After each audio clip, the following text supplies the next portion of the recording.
మరోవైపు పెద్దపల్లి జిల్లాకు కేంద్ర మాజీ మంత్రి దివంగత వెంకటస్వామి పేరు పెట్టాలని కోరుతూ మాల మహానాడు తెలంగాణ దళిత సంఘాల జేఏసీ నేతలు మంత్రి ఈటెల రాజేందర్ కలెక్టర్ నీతూ కుమారికి వినతి పత్రాలు అందజేశారు. కేంద్ర రాష్ట్ర ప్రభుత్వాల్లో మంత్రిగా ఎంపీగా తెలంగాణ ప్రాంతానికి ముఖ్యంగా పెద్దపల్లి నియోజకవర్గానికి వెంకటస్వామి ఎనలేని సేవలు చేశారని నేతలు కొనియాడారు.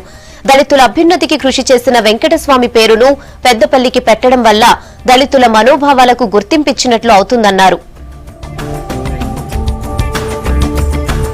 కలెక్టర్ గారికి పెద్దపల్లి జిల్లాను పెద్దలు మాజీ ఎంపీ గారు స్వర్గీయులు వెంకటస్వామి గారి పేరు పెట్టాలని మా యొక్క మాల సంఘం తరఫున మేము విజ్ఞప్తి చేస్తున్నాము. అదేవిధంగా దళితులకు ఆశాజ్యోతి అయినటువంటి పెద్దలు వెంకటస్వామి గారి పేరు తప్పకుండా ముఖ్యమంత్రి కేసీఆర్ గారు అతని పేరు సూచించి నిర్ణయం తీసుకోవాలని నేను మనవి చేస్తున్నాం. పెద్దపల్లి ఇప్పుడు జిల్లాగా మారినందుకు వెంకటస్వామి కాకా పేరు పెట్టాలని కోరుతూ ఇది నేను కలెక్టర్ గారికి మంత్రి గారికి ఇచ్చినాము. దాన్ని దయతలిచి ముఖ్యమంత్రి గారు పెద్దపల్లి కాకా పేరు పెట్టి మాకు న్యాయం చేయాలి దళిత మాల వర్గానికి. ఎందుకంటే కాకా ఎన్నో పనులు చేసిండు, ప్రత్యేకమైన దళితులను ఎంతో మందిని ఆదుకున్నాడు, గిరిజనులు ఆదుకున్నాడు, అందరినీ ఆదుకున్నాడు. ఏదైతే పెద్దపల్లి జిల్లాగా నామకరణం చేయడం జరిగిందో పెద్దపల్లి జిల్లాకు పెద్దలు స్వర్గీయులు మరి మాజీ కేంద్ర మంత్రులు జి వెంకటస్వామి గారి పేరు పెట్టాలని చెప్పి పెద్దలు జిల్లా కలెక్టర్ గారికి మెమోరండం ఇవ్వడం జరిగింది. మరి అదే విధంగా పెద్దలు పూజ్యులు మరి రాష్ట్ర ఆర్థిక శాఖ మంత్రి మరి ఈటెల రాజేందర్ గారు కూడా ఇవ్వడం జరిగింది. ఎందుకంటే తెలంగాణ ఉద్యమంలో గత 60 సంవత్సరాల నుంచి తెలంగాణ కోసం మరి పాటుపడిన వ్యక్తి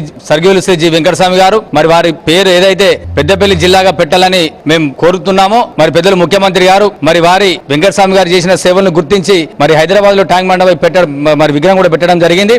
మరి ప్రత్యేకంగా తెలంగాణ మాలమాడు తరఫున మరి పెద్దలు ముఖ్యమంత్రి గారికి మా తరఫున వారి కృతజ్ఞత తెలుపుతూ మరి ఖచ్చితంగా పెద్దపల్లి జిల్లాకు వెంకటస్వామి గారి పేరు పెట్టాలని చెప్పి కూడా కోరుకుంటూ సెలవు తీసుకుంటున్నాం.